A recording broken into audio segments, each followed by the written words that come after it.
Jésus leur dit, je suis le pain de vie. Celui qui vient à moi n'aura jamais faim. Et celui qui croit en moi n'aura jamais soif. Bien-aimés dans le Seigneur, peuple de Dieu, vous êtes bénis au nom de Jésus-Christ. C'est un privilège pour nous et pour moi-même de partager la parole de Dieu avec vous ce matin.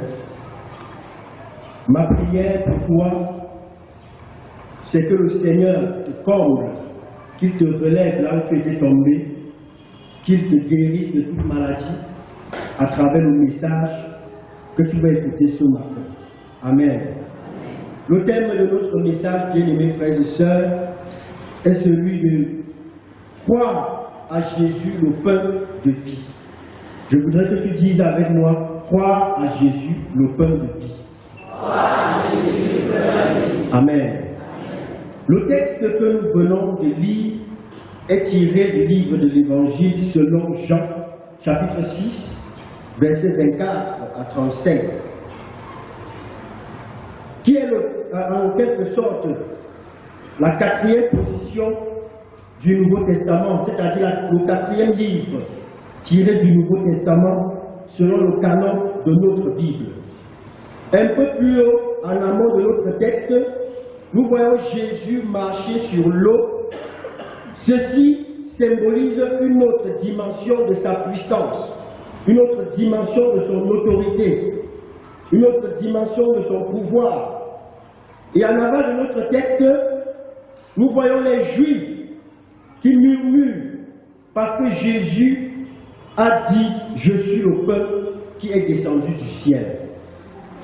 Bien-aimés dans le Seigneur, l'objectif de notre message ce matin, c'est d'amener chacun de nous à placer sa confiance en Jésus-Christ, le véritable pain de vie, le véritable pain descendu du ciel.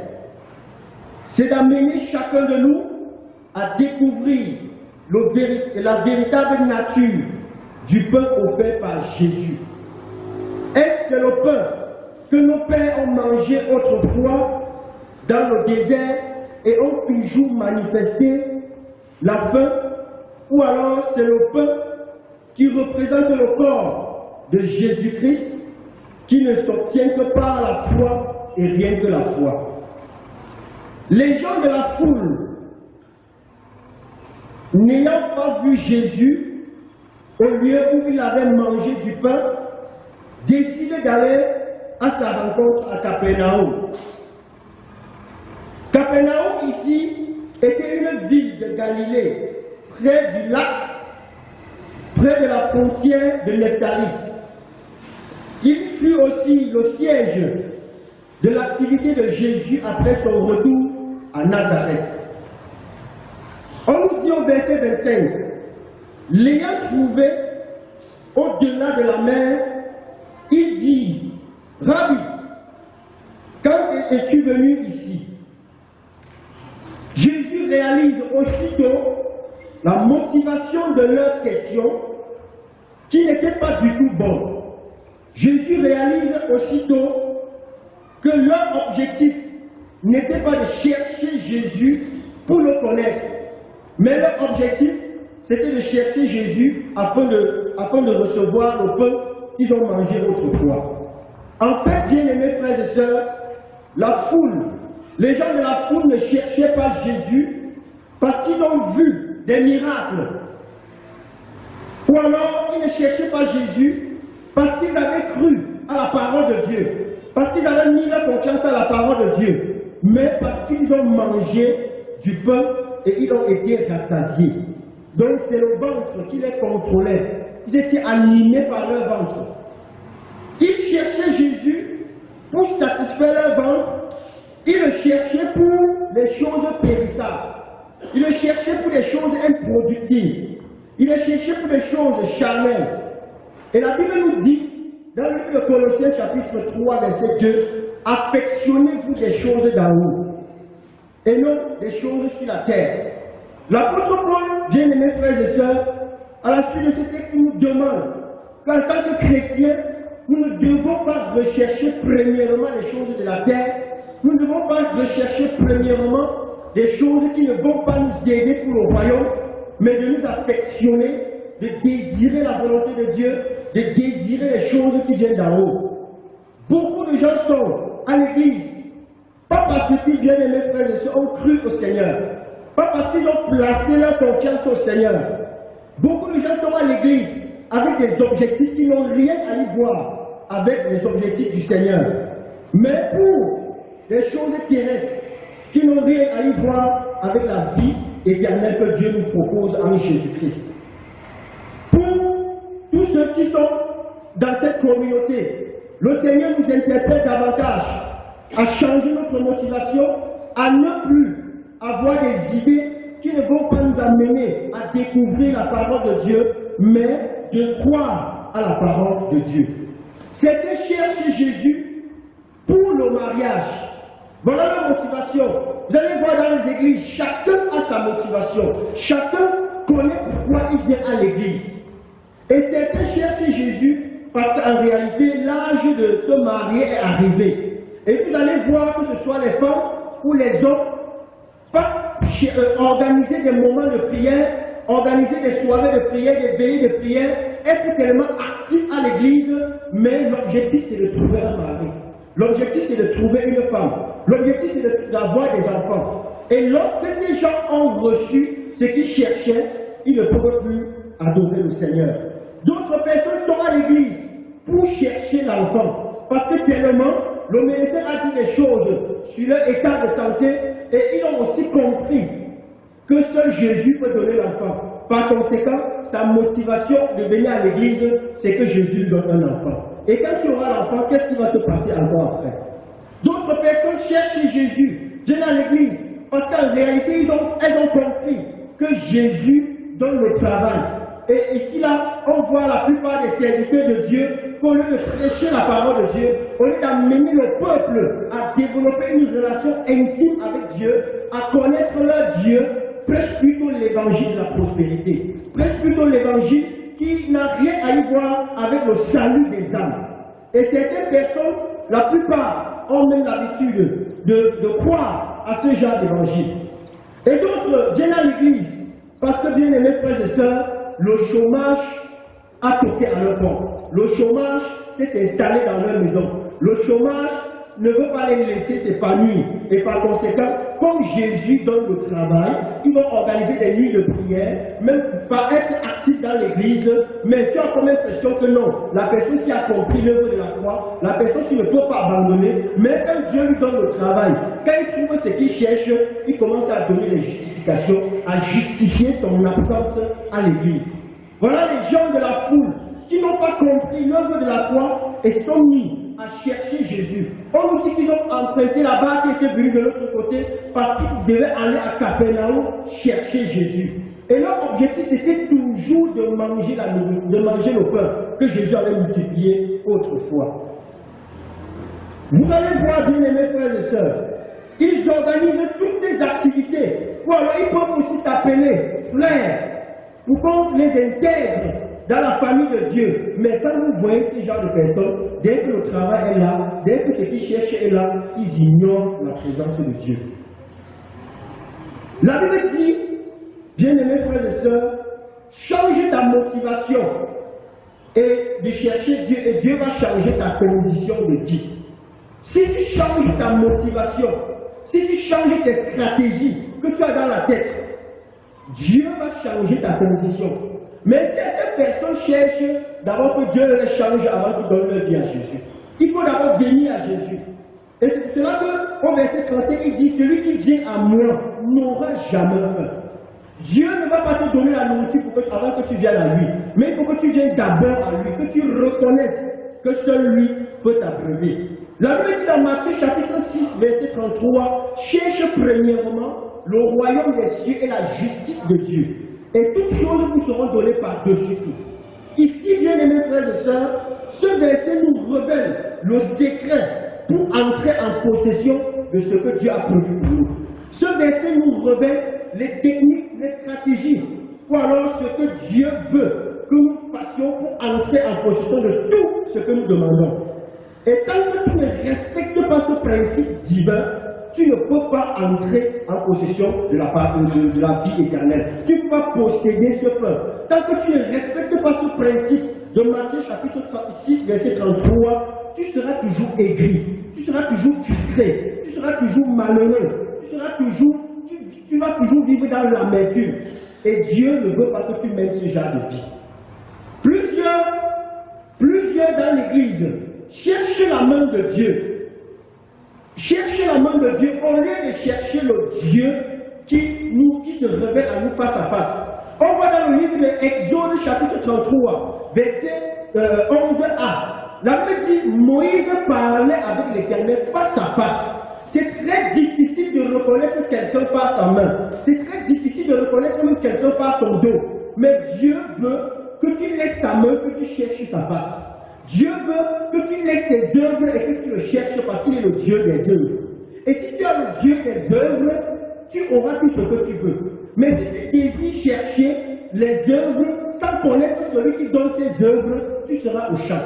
Ou alors tu seras hors jeu, tu seras hors programme. Et plusieurs sont dans la maison de Dieu pour chercher les œuvres, pour chercher que Dieu les soutienne, pour chercher que Dieu les accorde de la santé, pour chercher que Dieu les accorde un travail, qui n'est pas mauvais, mais ta motivation. Tu as boycotté l'ordre pour chercher Dieu. Parce qu'il est question d'abord que tu connaisses Dieu afin d'entrer en possession maintenant de ce que tu lui demandes. Au lieu de chercher le Dieu des œuvres, comme nous avons dit, il cherche plutôt les œuvres de Dieu. Bien-aimé, dis à ton voisin, c'est une fausse conception. C'est une très fausse conception. Il est difficile de reconnaître quelqu'un à travers sa main. Dieu veut parler avec nous face à face.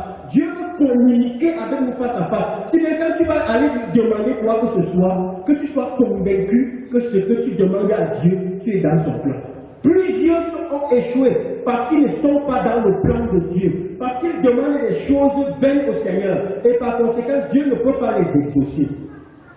Face à la foule qu'il a rejoint, Jésus opère une distinction fondamentale. Alors que ses auditeurs sont en quête du pain matériel qui assure l'alimentation quotidienne.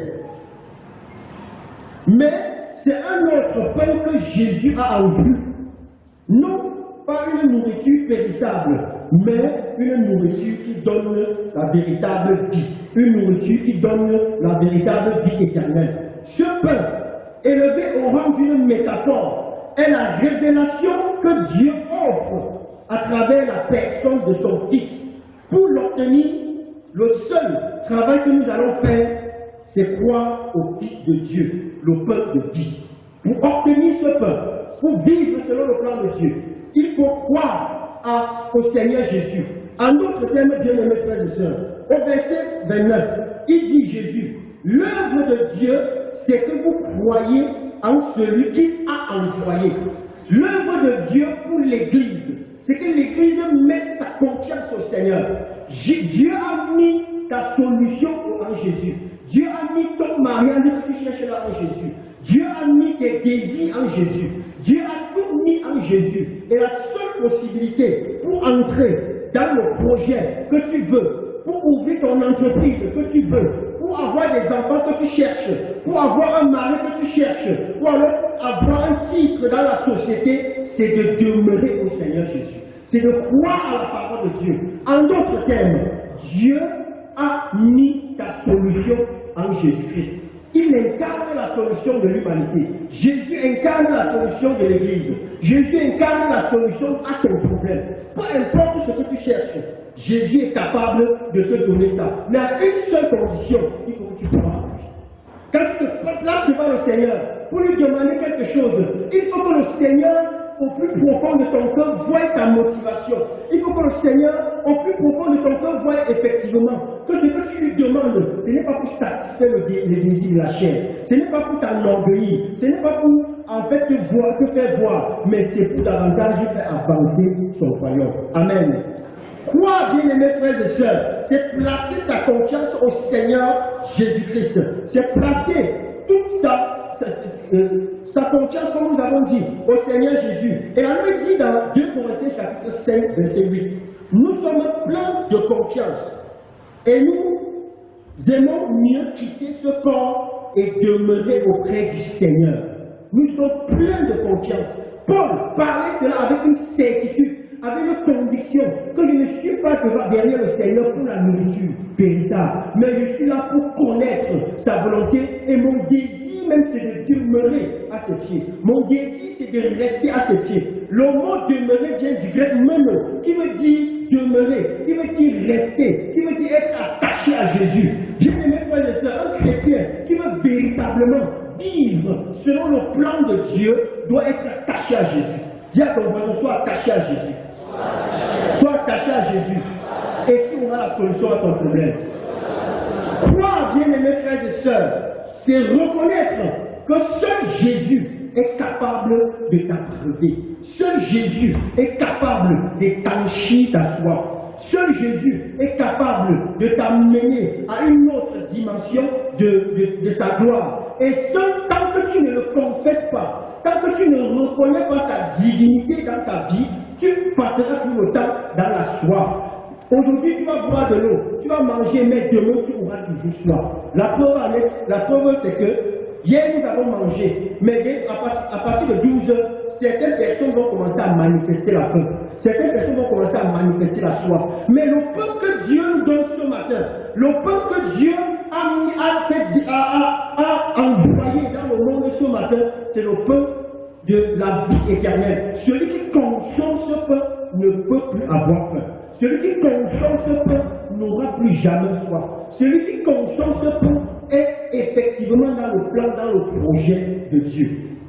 Croire, du grec pistéo, qui veut dire renoncer à tout raisonnement, renoncer à toute stratégie, renoncer à toutes les techniques, à toute ruse que le monde te propose pour accepter l'œuvre de Jésus-Christ accomplie à la croix.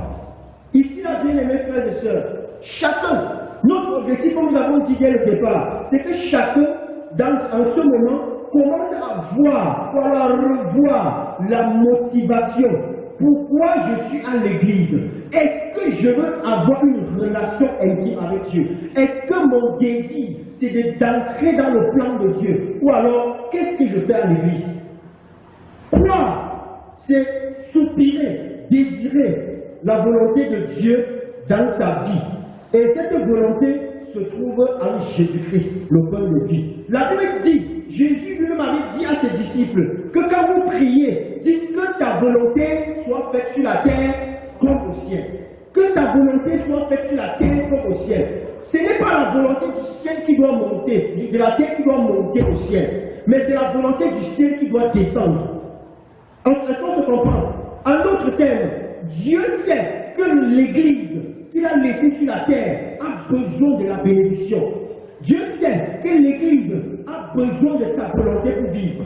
Dieu sait que l'Église a besoin de marcher selon les instructions divines pour entrer en possession. C'est pour cela que nous, les chrétiens qui sommes sur la terre, ne désirons pas les choses terrestres, ne désirons pas la volonté des dons, ne désirons pas la volonté des parents, ne désirons pas la volonté de quelqu'un sur la terre, mais désirons la volonté de Dieu. Parce que la volonté de Dieu qui descend sur la terre n'est pas corrompue. La volonté de Dieu qui descend sur la terre te fait vivre comme Dieu veut que tu vives. Amen. La Bible dit, comme nous avons dit, que quand vous priez, vous demandez que sa volonté descende. La volonté de Dieu ne peut pas descendre et tu restes dans la même position. C'est parce que quand nous sommes dans la présence de Dieu, nous avons déjà des stratégies, des techniques. Parfois, on a même déjà commencé l'entreprise que nous voulons ouvrir. On a même déjà commencé le projet. Mais on prie tout simplement pour voiler les yeux des gens, pour entrer dans le plan ou alors dans la lignée des personnes qui prient aussi avant de réaliser le projet. Mais en réalité, ils ont mis dans leur tête, certaines personnes ont mis dans leur tête que Dieu le veut ou pas, je vais avancer avec ce projet. Dieu veut que tu dépendes de lui, que seule sa volonté soit faite dans ta vie. Et la volonté de Dieu doit et se trouve en Jésus-Christ. Il dit au verset 30, de verset 30 à verset 33, on nous dit que la foule, tout en admettant que le véritable pain est un don, s'interroge sur l'identité et la légitimité du donateur, à savoir Jésus. Elle demande un signe qui authentifie la prétention de Jésus, car elle possède déjà dans son histoire un mythe du pain, à savoir le récit du don de la manne au désert. Nous avons, le calendrier nous a proposé aussi le texte de l'Ancien Testament, Exode chapitre 16. Ici, là, la foule veut davantage, la foule, je vais dire quoi? La foule veut davantage coincer Jésus, parce que Jésus est en train de se présenter comme le pain. Mais il dit, nos pères ont mangé ce pain. On voit Jésus ici là comme un prétentieux, comme quelqu'un qui, en fait, ne raisonne pas. Et ici là maintenant, il rappelle Jésus, il renvoie Jésus dans l'Ancien Testament pour que Jésus vive ce que nos pères ont vécu. On nous dit que quand le peuple murmurait au désert, Dieu a dit à Moïse de calmer le peuple parce qu'il devait multiplier le pain pour qu'il mange. Et c'est ce qui a été fait. Cette foule maintenant revient à Jésus pour lui faire comprendre que ce que tu as pu me dire là, sache que nos pères ont déjà mangé. Qu'est-ce que tu vas encore faire d'extraordinaire? Qu'est-ce que tu vas encore dire? Qu'est-ce que tu vas encore nous donner que nos pères n'ont pas eu? Face à ce rappel bien-aimé, Jésus invite ses interlocuteurs à opérer un double déplacement. La source du pain ne se trouve pas dans un passé célébré par la tradition, mais dans le présent. Jésus ne veut pas nous faire rentrer en arrière. Jésus veut avancer avec nous, commencer sur lui pour avancer. Et les gens qui cherchent toujours à rentrer en arrière, qui veulent toujours vivre leur histoire en faisant recours en arrière, Dieu veut que tu aies des regards fixés sur lui, sans toutefois regarder en arrière. Parce qu'en regardant à Jésus, tu entreras en possession de tout ce que tu cherches. Ici, bien aimés frères et sœurs, le véritable donateur n'est pas Moïse, comme la foule est en train de dire. Le véritable donateur du pain, ce n'est pas Moïse. Parce que même dans l'Ancien Testament, ce n'est pas Moïse qui avait donné le pain. Dieu s'est tout simplement servi de Moïse pour donner le pain au peuple d'Israël. Et c'était à un moment donné la préfiguration de ce que Jésus devait être. Donc c'était ici là l'image de ce que Jésus devait se présenter plus tard comme le pain de vie. Et ici, le véritable donateur n'est pas Moïse, comme je disais, mais c'est Dieu lui-même. Ce pain qui est donné par Dieu et qui descend du ciel n'est pas une matière, c'est-à-dire la manne, mais c'est une personne, Jésus-Christ. Donc ici, là, on voit déjà la différence entre le pain que nos pères ont mangé au désert et le pain que Dieu a donné sur la terre, et le pain qui est Jésus-Christ. Et la Bible dit, Jésus dit que vos pères ont mangé et ils sont morts. Mais aujourd'hui, celui qui mange ce pain ne mourra plus. Amen. Celui qui mange ce pain ne mourra plus. La demande de pain formulée par la foule au verset 34 s'appuie sur une compréhension partielle des propos de Jésus. Ici, jusqu'à présent, la foule n'a pas compris le genre de pain que Jésus est en train de lui dire. Vous voyez comment c'est tellement difficile. Quand tu ne vas pas dans la présence de Dieu avec des idées dans la tête, avec des résolutions dans la tête, tu ne peux pas facilement aujourd'hui et demain, il va toujours manger. Mais il n'avait pas compris que Dieu veut, que Jésus veut qu'il le confesse pour demeurer dans sa présence et ne plus avoir peur. On nous dit cela qu'ils ont compris. Ils ont compris que le pain dont ils parlaient est supérieur à la manne que leurs pères ont mangé autrefois. Mais ils n'ont pas compris qu'il était destiné à leur âme et non à leur ventre. Ici, là, le pain que Jésus avait multiplié dimanche dernier pour que le peuple mange, en fait, c'était un pain charnel. En fait, c'était un pain terrestre. Jésus introduisait comme ça là, le message de pain de vie. Jésus est en train de leur dire que comme vous avez mangé le pain l'autre jour, si vous croyez maintenant à moi, ce n'est plus le genre de pain là que vous allez manger, mais c'est maintenant mon corps que vous allez manger. Sachant que la foule mettait du temps à le comprendre, Jésus parla plus explicitement. Il dit maintenant au verset 37, moi, je suis le pain de vie. Il dit maintenant de façon explicite, parce que jusqu'ici, il croyait, quand le peuple pouvait comprendre de façon ramassée ce qu'il a fait expliquer. Jésus te dit maintenant, je ne dois plus envoyer les gens d'aller acheter le pain. Il n'y a plus un petit ici, là, un petit garçon ici, où on va prendre ces 2 pains, ces 5 pains et ces 2 poissons pour donner à la foule. Mais maintenant, celui qui me voit a vu le pain. Alléluia. Celui qui me voit a vu le pain. Il est le véritable pain qui donne la vie. Le pain vivant. Cette déclaration est la première dans une série de 7 citations clés, commençant par « Je suis ». Donc, dans le livre de l'évangéliste Jean, Jésus a fait cette déclaration qui commence par « Je suis ». Je suis, qui vient du grec « ego emai ». Ego emai. Bien-aimés frères et sœurs, nous pouvons voir les autres 6 déclarations dans les différents versets, chapitres du livre de l'évangéliste Jean. Et nous pouvons ici la voir dans Jean chapitre 8, verset 12, Jésus dit « Je suis la lumière du monde ». Dans Jean chapitre 10, verset 7, Jésus dit « Je suis la porte des brebis ». Dans Jean chapitre 10, verset 11, Jésus dit « Je suis le bon berger ». Dans Jean chapitre 11, verset 25, Jésus dit « Je suis la résurrection et la vie ». Dans Jean chapitre 14, verset 6, il dit « Je suis le chemin, la vérité et la vie ». Enfin, dans Jean chapitre 15, verset 1, Jésus dit « Je suis le vrai cep ». Il dit qu'il est « Je suis » pour que les gens mettent leur confiance en lui. Si tu ne reconnais pas Jésus comme celui qui est dans ta vie, comme celui que Dieu a envoyé dans ta vie, tu ne pourras pas émerger dans son église. Tu ne pourras pas grandir dans ta mission. Tu ne pourras pas entrer en possession de ce que Dieu a produit pour toi. Ici, nous comprenons que la foule n'avait pas besoin d'une nourriture charnelle ou alors d'une nourriture qui doit encore occasionner la famille, mais la foule avait besoin d'une nourriture éternelle. Et la seule nourriture éternelle dont Jésus parlait, c'est son corps, c'est lui-même. Et la condition pour entrer en possession, c'est de croire en lui.